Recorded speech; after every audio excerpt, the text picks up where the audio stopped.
right, welcome everyone. Welcome to this episode of eCHO. This is episode 186, and today we're going to talk about Cilium with GENEVE protocol. So it's going to be a session with essentially a long demo where I'm going to go through how to use Cilium with GENEVE. We're going to be using Azure for this. And if you join in, have any questions, just pop them into the chat or in the comments, and I will try to answer them. Slightly different time today. So I'm not sure how many of you will be there live. I'm sure many of you will watch the recording as always. And yeah, I hope you find this useful. So today's plan is to give a quick intro about this GENEVE protocol, talk about how we're using it in Cilium, and go into a demo. We'll be building a cluster in Azure Kubernetes Service, install Cilium on top of it, deploy some applications, capture the traffic, and then just show you what happens when GENEVE is being used to essentially enable connectivity within the cluster. Awesome. So what I'm going to start with is sharing my screen. So let's go ahead and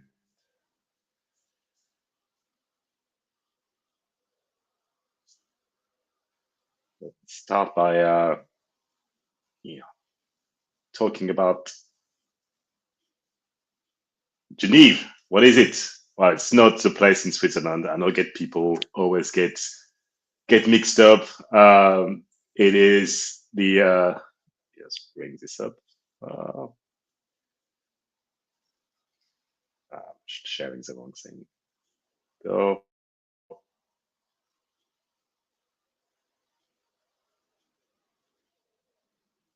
Is it? Yes. So that's not what we're talking about today.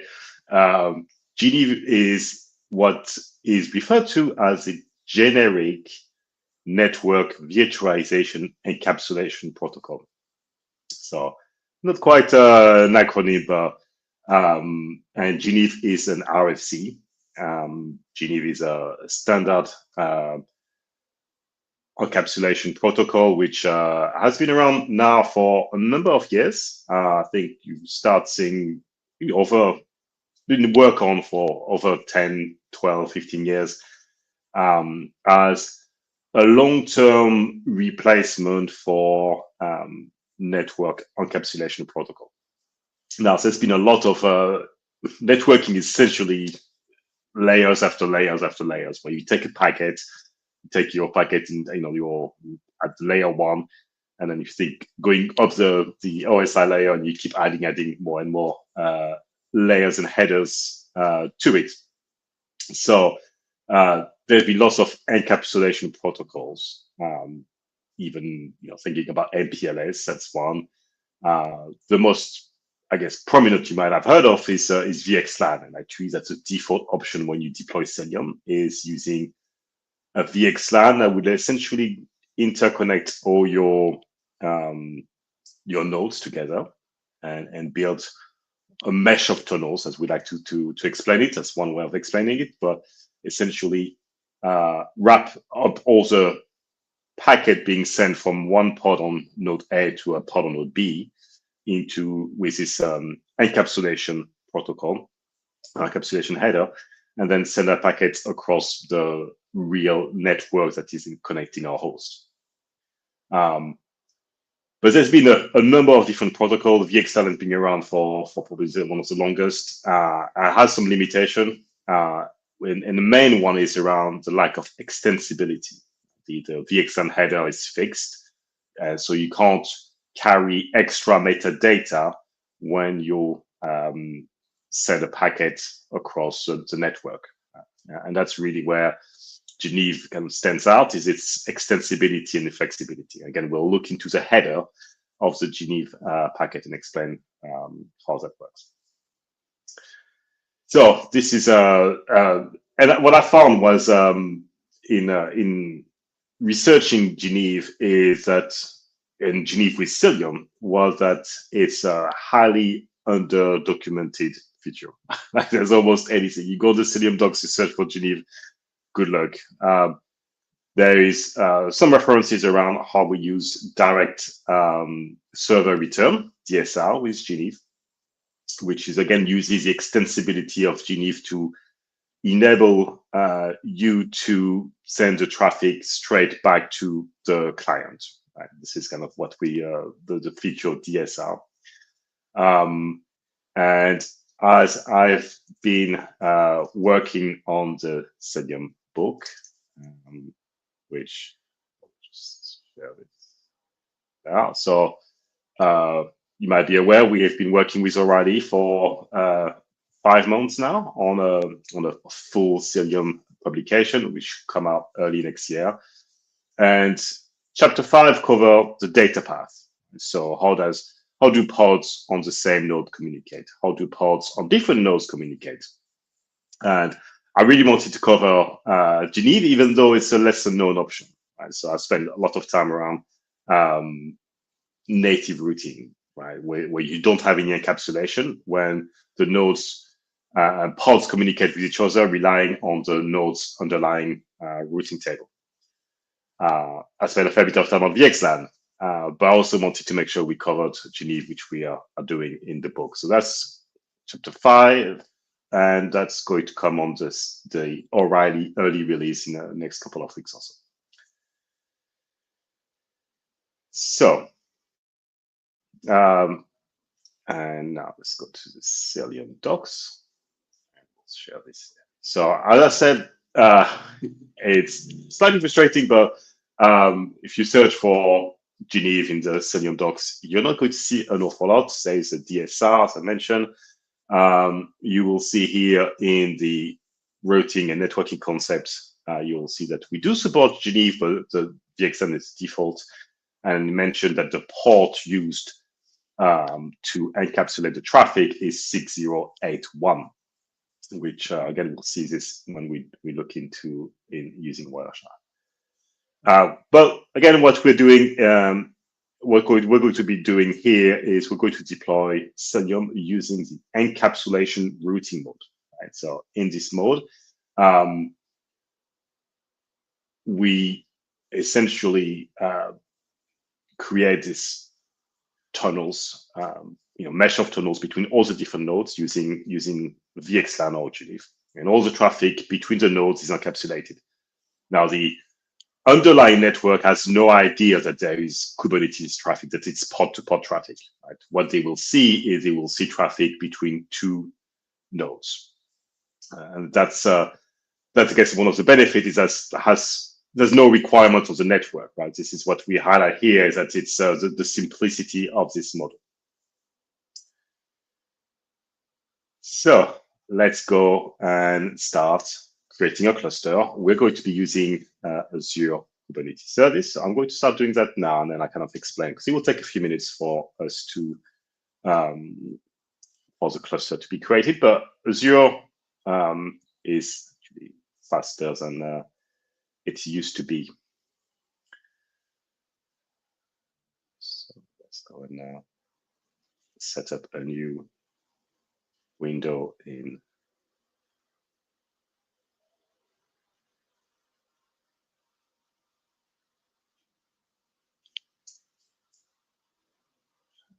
Visual Studio Code. Right.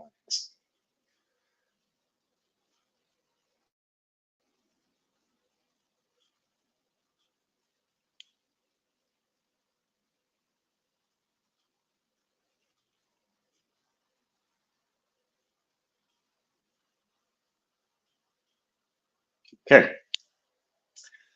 So what we're going to start doing is we're going to be using, and I'll paste all this, and then because it will take a few minutes, and then I will explain what's happened.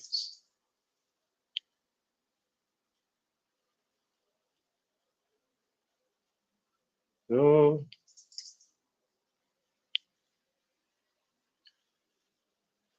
that should just take a few seconds.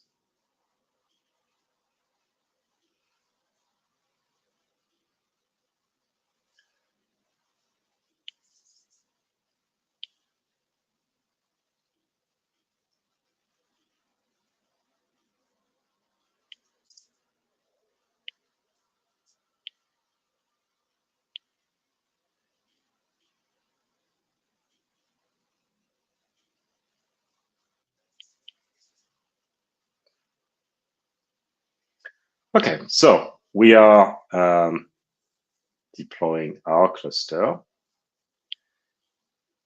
And let's just explain what we're doing. So first, I'm going to be using Azure Kubernetes Services. Again, I could have picked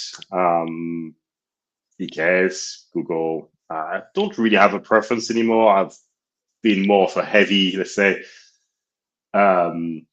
EK, well, AWS users. I've never been a big fan of EKS. I found it just a bit overcomplicated for my liking person. Again, it's just personal preference. I found Google pretty fast, creating clusters and just working pretty well in terms of out of the box. But I really like this Azure options where you can create a cluster without a CNI. And that's this bring your own CNI mode, which I think I've done an echo session about this a couple of years ago, where essentially you create a cluster without a CNI. Many of the other cloud providers, what you have to do is create a cluster and they will come up with a CNI because they want your application to be up and running. But then you have to swap it with something like Cilium, right? So what we're able to do with Azure is deploy a cluster without a CNI, and then you can install Cilium on top of it, for example. Right? So this is the option I'm using. AWS now have an option where you can disable some of the add-ons, including say Core DNS, for example, or all the CNI. But this works great. So what I'm doing here is I'm starting by creating a resource group. Picked Canada, could be anywhere. Going to need eCHO, and I'm creating a virtual network, right, which again is going to be Canada. So using this prefix, and I'm going to create a subnet right within that environment. And I just fetch the subnet ID because I'm going to need it to when I create my cluster. So what I'm creating here is an AKS cluster. Again, I've been using the Azure CLI to do all of this. Creating my cluster in the Canada Central location and using the resource name group echo in the VNet echo. And I'm using the VNet subnet ID, which was created here. And I'm using this network plugin none, which is essentially deploy my cluster without any CNI. Cluster won't work, as we will see shortly. There won't be anything working, so nodes won't be ready. But it lets me then install fresh, clean version of Cilium. Now, Azure also have this option called Azure CNI powered by Cilium, where their direction of the Azure team is essentially to create a cluster with their own version of Cilium, which is great. But obviously, it's their own kind of curated version of Cilium. It might even be a fork. They don't necessarily expose all the features I want to use. And obviously, it doesn't come with GENEVE by default. So creating the cluster without a CNI, I'm going to go and install Cilium. And let's have a look to see what we've got in the Azure console, right? Because we've got access to that as well.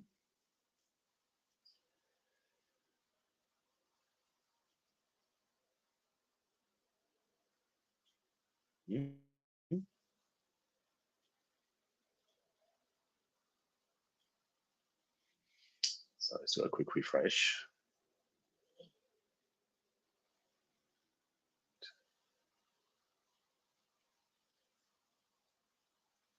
Can have a look in virtual networks.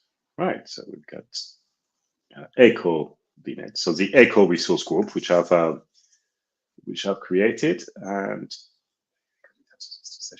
so we've got the eCHO resource group, which is now created. We've got an eCHO VNet virtual network, and within the virtual network, I've got my subnet, which is within that range. If we're here we go, echo subnet, right? So that subnet, that's going to be the subnet that is used by my nodes. And they will receive an IP address from that IP range. So, and I think the cluster might actually be ready. Here we go. This is the echo, and you can also see echo test, which is the one I created yesterday when I was preparing for this session. So my cluster should be ready, and it's really actually quite quick. Again, my recollections from doing this years ago, it used to take like 15, 20 minutes for a cluster to be deployed. So I'm just quite impressed by how quickly they've been able to accelerate how fast a cluster can be deployed. So kudos to Microsoft, and Google's not that far behind. Right, so I've got my cluster, and let's go back to Visual Studio.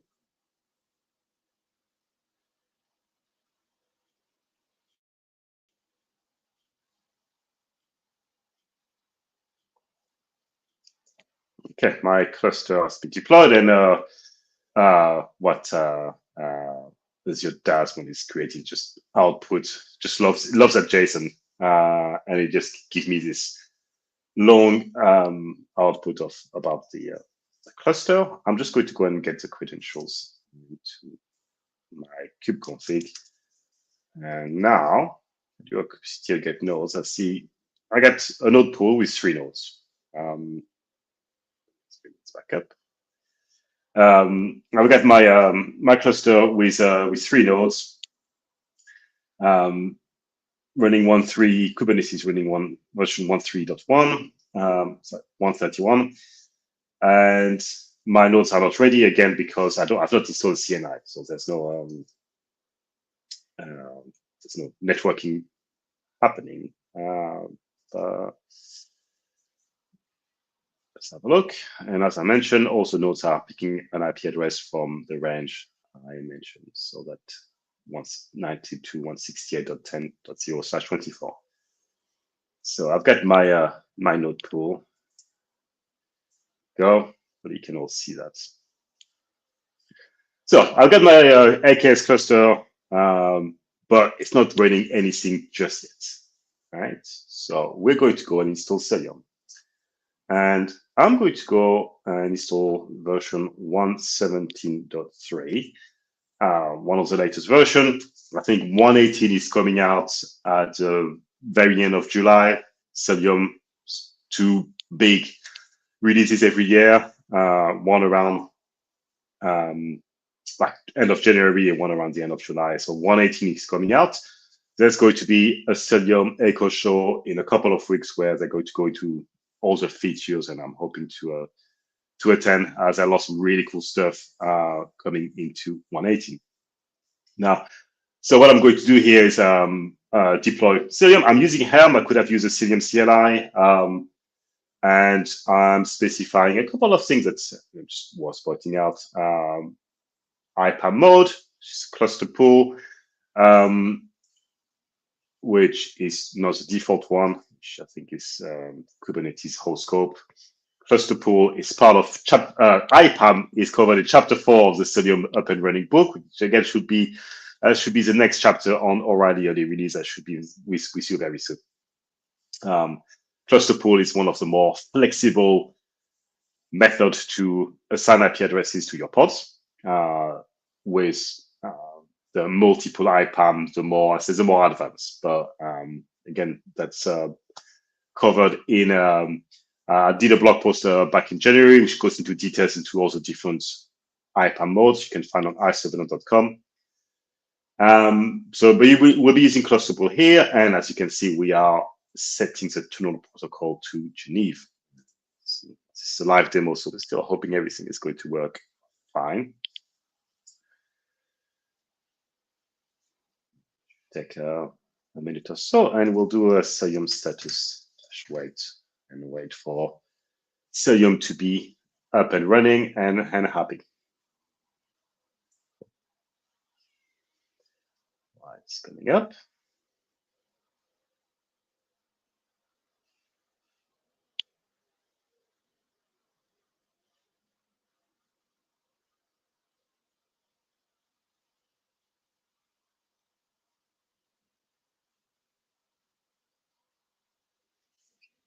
And Envoy as a daemon set is coming up.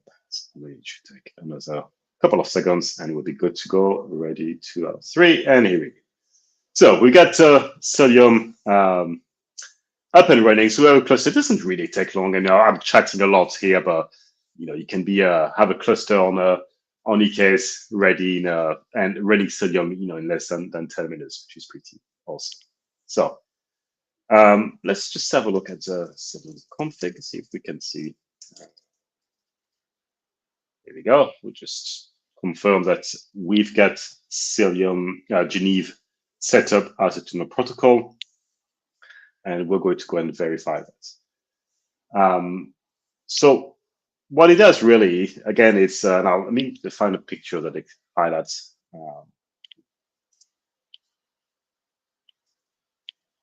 What we are doing here.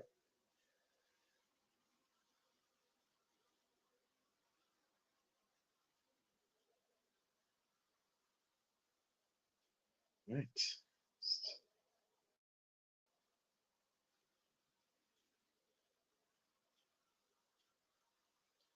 Right. So this is the again, it's just a sneak peek into this O'Reilly book. This is an example for VXLAN. The same applies with GENEVE, but what VXLAN and network overlay helps us do is again provide that connectivity between all our pods and all our different nodes. So it enables us to get a pod in a particular node to talk to a pod in different nodes, right?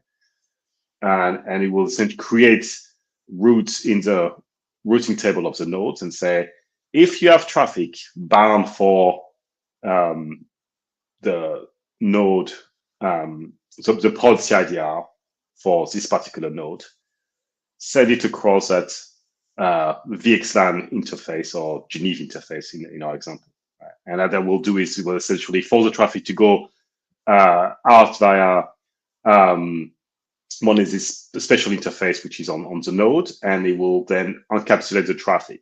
And we'll see the source IP will be 1.1, and destination IP will be 1.2. That will be in the outside packet. Now, inside the packet, what you will have you have the traffic between the actual pods. But then the traffic will hit the kind of the real, let's say the real network, and it will just see traffic between these two pods as traffic between the two nodes. And then when the traffic reaches a destination, traffic will be decapsulated and then forwarded across to the actual pod. So you get just a picture just to highlight what it is we are doing. All right, let's go back to Visual VS Code. There we go.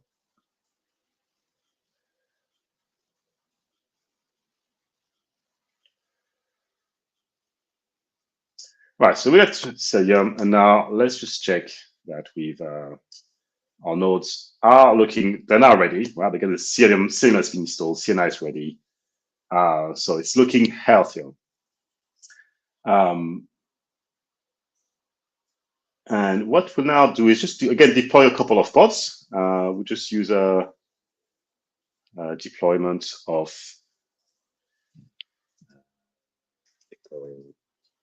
yellow. That's right. So we're just going to do a quick deployment of Netshoot, which is my favorite networking little utility. And we'll just go ahead and deploy it. So we get our pod just coming out. And then what we'll do is we'll check that we have connectivity working between our pods, even though they are deployed on 3 different nodes. So you can see it's Kubernetes applies the logic. I created deployment with 3 pods, and it placed it, scheduled it into three different nodes. So again, I'm just doing this to show you the pod-to-pod connectivity across different nodes and show you how the traffic is being wrapped around in a GENEVE header. All right. So it's up and running. So we're just going to go and exec into this one, yeah, and just do a ping towards this guy, yeah.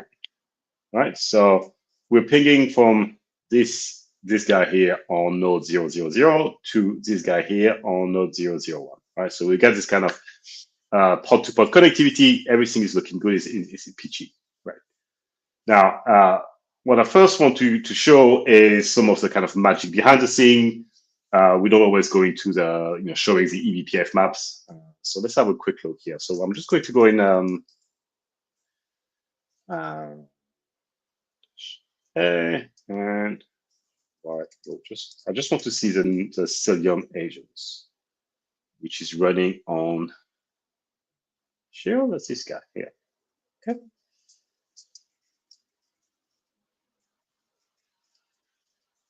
And we are going to go here, and we're going to run some BPF commands. So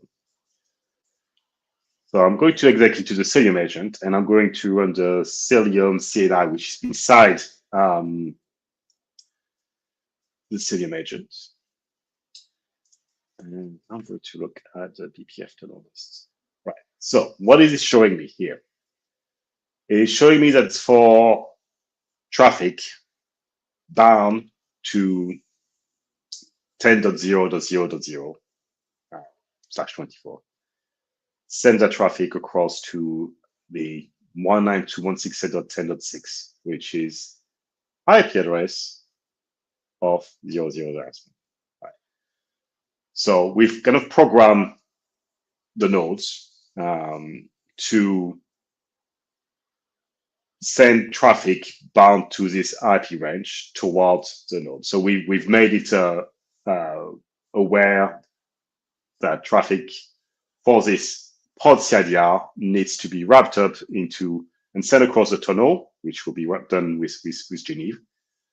And it will be sent to this node, which will then receive that traffic. And if we look on the receiving end, which is this SQ69, you will see a very similar value, 10.0.2.0. Yes, I will send it to the other nodes, but 10.0.1.0, send it to 10.4, which is the IP address of the 6 zeros. So this is how tunneling works and how the maps are created. And now we're just going to go and create a debugger pod, and we're going to go and attach it to on our node and start collecting, running some traces. Right. So we need another server.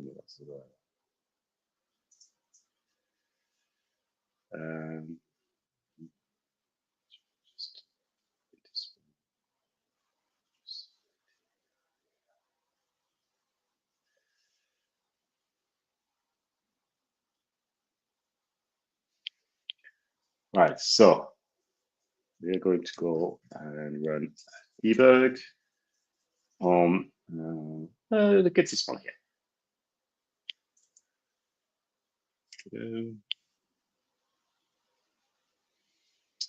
And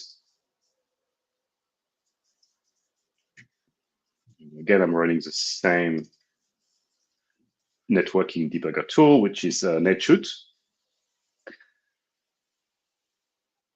which, as you will see here, created. You see my node debugger tool, and right.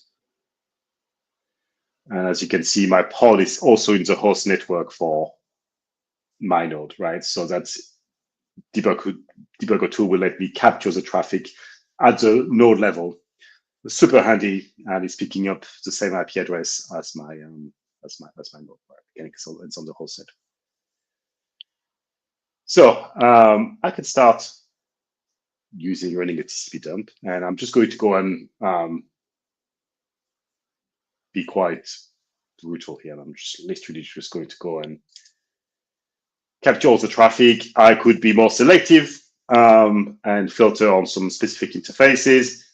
And actually, while we're here, one other node you can see there is a Cilium GENEVE interface has been created. It's something that I should point out. Again, that traffic is sent across to that interface, but I'm just going to go and run a TCP dump and save it as GENEVE pickup. And as a networker, I always prefer to like really look into packets, and that's why I love Wireshark or love things like TCP dump. Just give me that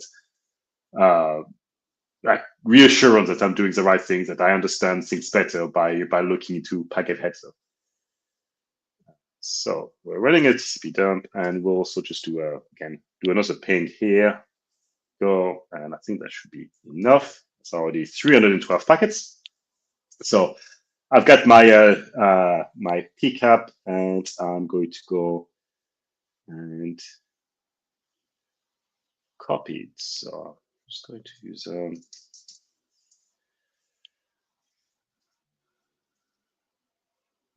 kubectl copy.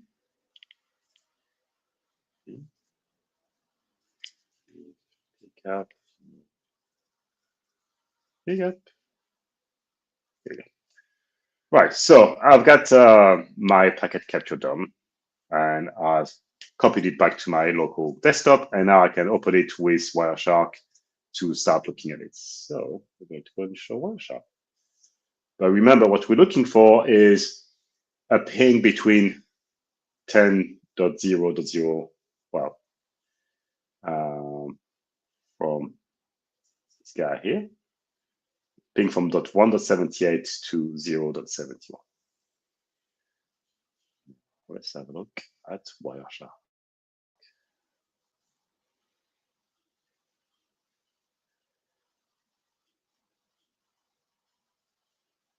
Here we go. And I'm going to just open this.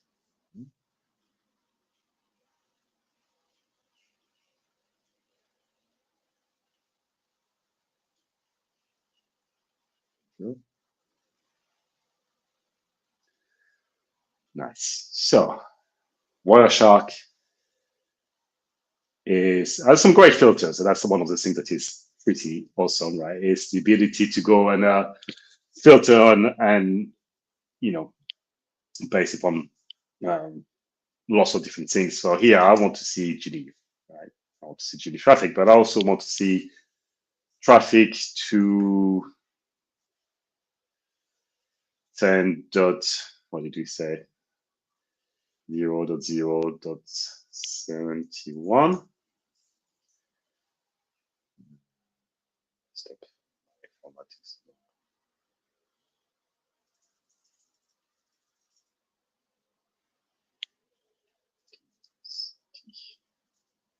here.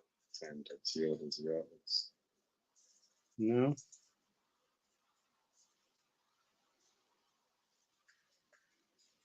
That's better. Right, so you can see my my VXLAN header here, and you can see traffic, right? So you can see the ping, and here I put the destination to so 71, so you won't see the echo reply.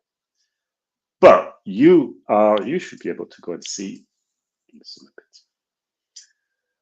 a bit what's happening here, right?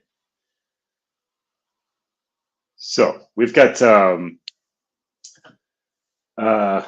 frame. So again, this is like a recap of the OSI layer. As you get to layer 1, layer 2, layer 3, layer 4, and then you've got this kind of encapsulation layer, and then inside you have another layer 2, layer 3, and then you've got your ICMP protocol, right? So you get a packet inside a packet. And here you can see the original packet, which is from my pod with 10.0.1.71 towards 10.0.0, sorry, 10.0.1.178 20.71, right? So we got our ICMP packets, and it's been wrapped up into a GENEVE. It's a GENEVE encapsulated header, which we'll have a look in a sec. You remember from the Cilium docs that the destination port for GENEVE was 6081. Here we go, we can see it here.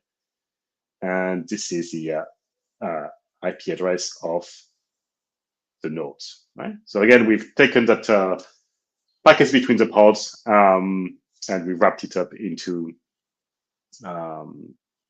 with a GENEVE header. And now you can finally see the GENEVE encapsulation header.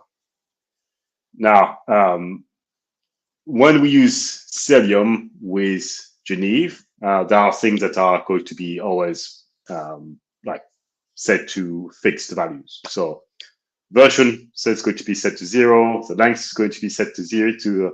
The flags are going to be set to 0. And the protocol type is, that's the essentially, here we see transparent Ethernet bridging. So when we are using Ethernet, it would always be 6558. So as far as I know, it's always going to be this when you use Cilium with GENEVE. Right. So what's interesting for me is a couple of things, right? So here you get length 0 bytes.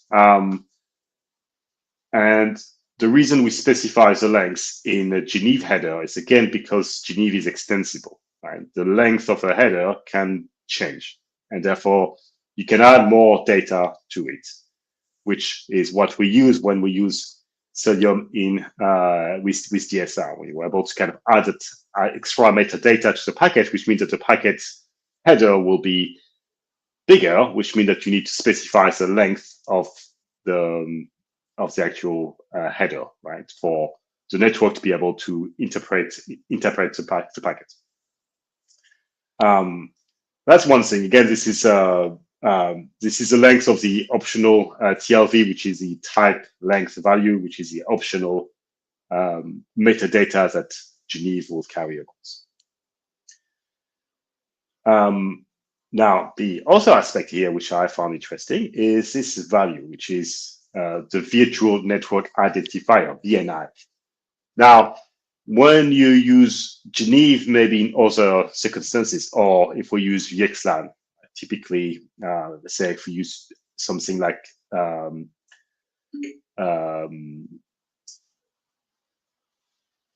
SCI or NSX, we use some kind of GENEVE or VXLAN as a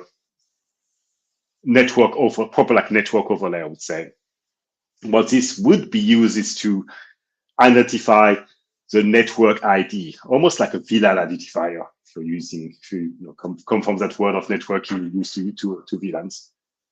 But what we are using VNI, whether it's for GENEVE or VXLAN, the same thing. We are using to carry the identity of the source pod. Right. And this is, let's go back to the pod. But remember, we got a VNI of 12719. And let's go back to the Cilium docs.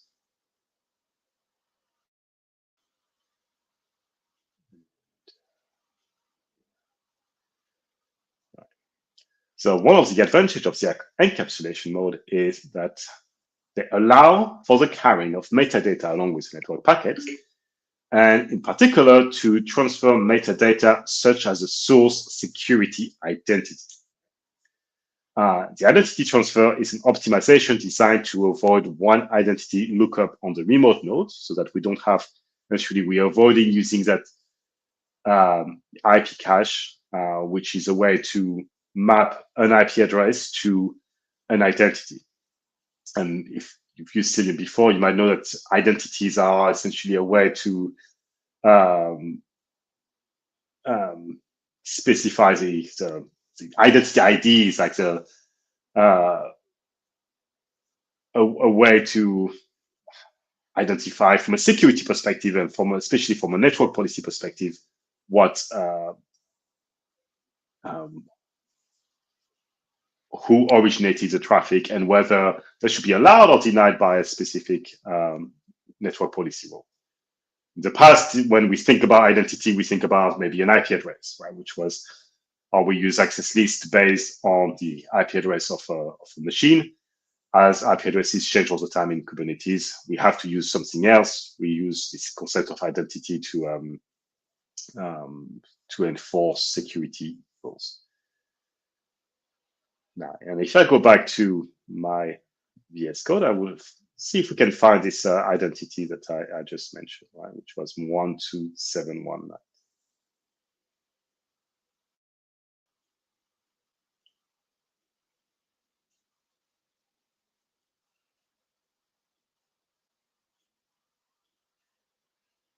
Right, so let's go back to one of our agents here.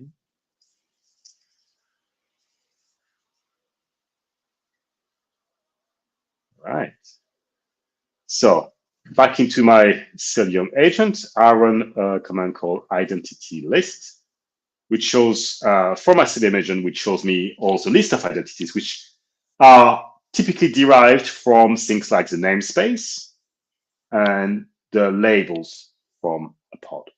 And again, it's a way to, instead of rely on IP addresses to understand the identity, the security identity of an endpoint, we rely on labels and namespaces. We rely on metadata. We rely on something on business logic rather than IP addresses, which are again meaningless. Now we have some special reserved identities, which again you can find some more references in Cilium docs that are used, that are common and reserved and can't be used by anything. But here, what you will see is you will see this identity of 12719, which was essentially generated for my pod worker node, which was my my source pod. Now, interestingly here, because I use the deployments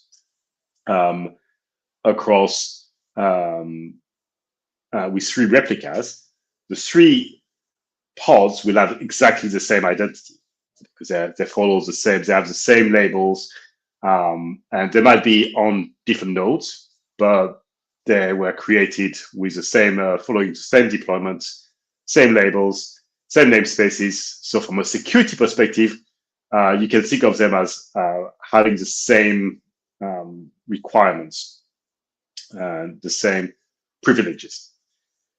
So that's just, again, the last little point I wanted to show was that the identity is carried inside the GENEVE header, which again is the same. If you look at the VXLAN header, you will see that the same apply. And again, we'll explain this in more details in this chapter 4 of the Cilium book. And I think that's about it for today. Really, it was just we had a session from Duffy, which a few months, maybe even last year, where he went into DSR and Geneve. And I thought, you know what, let's go a bit to take a step back and explain more of the basics of encapsulation, basics of Geneve in Cilium. I've put all the instructions I've shared today. I've put them on a repo, which is on GitHub, which I'm going to just share this now.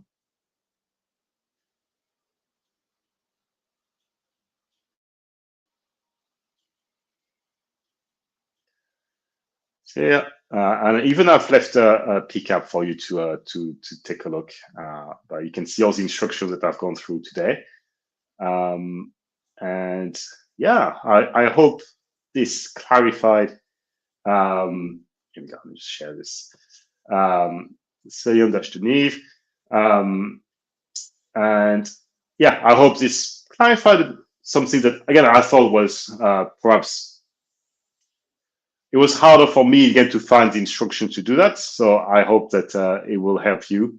I'd recommend that you go and watch now the episode that Duffy did around DSR.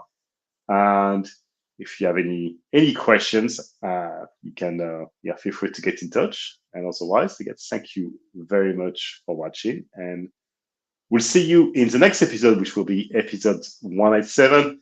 Again, what we have some cool um, episodes coming up, including the Cilium 118, which will be in a couple of weeks. So thank you very much for watching, and have a great rest of the day. Bye-bye.